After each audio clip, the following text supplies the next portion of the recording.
You are relentless. You work when others sleep. You push when others quit. You fast when others eat. You grind when others rest. And you are proud of that. You should be. But here's what nobody told you about the machine you've become. It has a fuel tank, and you've been running it on empty for a very long time. Here's what happens. You do OMAD for 3 days. You're disciplined, you're strong, you're in control. And then night 4 arrives, and something takes over. You don't decide to eat. You just eat everything. And you wake up the next morning hating yourself for something that felt completely out of your control. Because it was. You train every day for 2 weeks. You're committed. You're consistent. You're becoming who you want to be.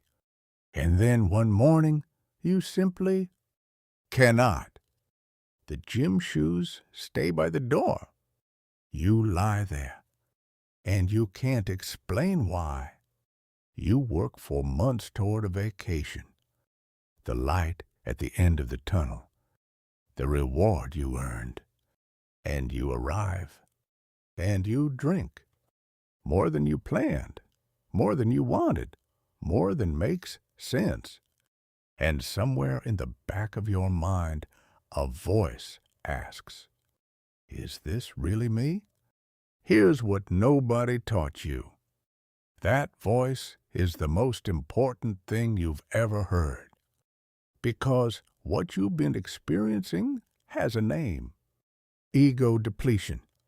In 1998, psychologist Roy Baumeister made a discovery that changed everything we thought we knew about willpower.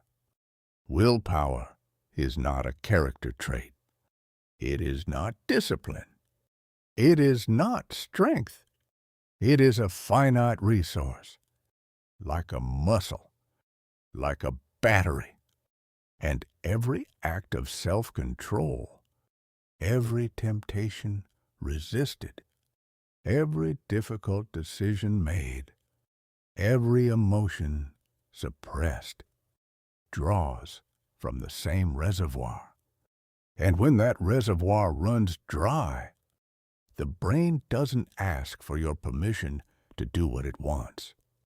It just does it. The binge after the fast, the collapse after the grind, the drinking after the discipline. That's not weakness. That's your depleted ego bypassing your conscious mind completely. Now, here's where it gets more dangerous. Because ego depletion doesn't just affect your body. It affects who you think you are. When you've been running on empty for long enough, something shifts in how you see the world. You start looking around at people who aren't grinding the way you are. And something in you hardens. They don't understand. They're not serious. They're lazy. They could never do what I do. And somewhere in that hardening, you stop being a person who works hard and start being a person who needs to work hard, to feel superior, to feel like enough, to feel like the sacrifice was worth something. That's not discipline anymore. That's ego protecting itself from a question it is terrified to answer. What if all of this isn't working? What if the tunnel has no light? What if I've been grinding toward something that will not make me whole? That question is an existential crisis, and it arrives precisely when the ego is most depleted. Precisely when you have nothing left to distract yourself with. precisely when the vacation you worked so hard for gives you nothing to do but sit with yourself. And yourself is a stranger? This is where metacognition becomes everything. Not as a productivity hack, not as a way to do more, but as the only honest question left to ask.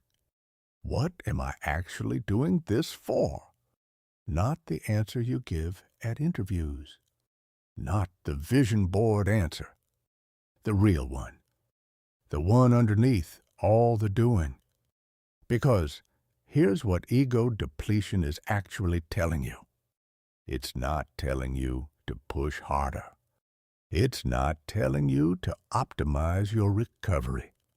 It's telling you that something underneath the doing is not being met by the doing. You are hungry for something the grind cannot give you. And until you know what that is, you will keep depleting. Keep binging. Keep collapsing. Keep arriving at destinations that feel like nothing. So, what are you actually hungry for? Not the goal. Not the achievement. Not the recognition. Underneath all of it, what does the doing protect you from feeling? That question is metacognition. Thinking about your own thinking. Watching the machine from one step outside it. And from that one step outside, you might find something you've never found inside the grind. Yourself.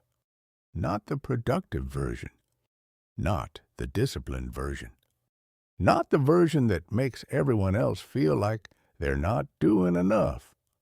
Just you. The person who started all of this. Before the doing. Before the grinding. Before the ego needed protecting. That person is still there. Waiting. Not at the end of the tunnel. Right here. In the stopping. Follow the shrink tank. Because this is just the beginning.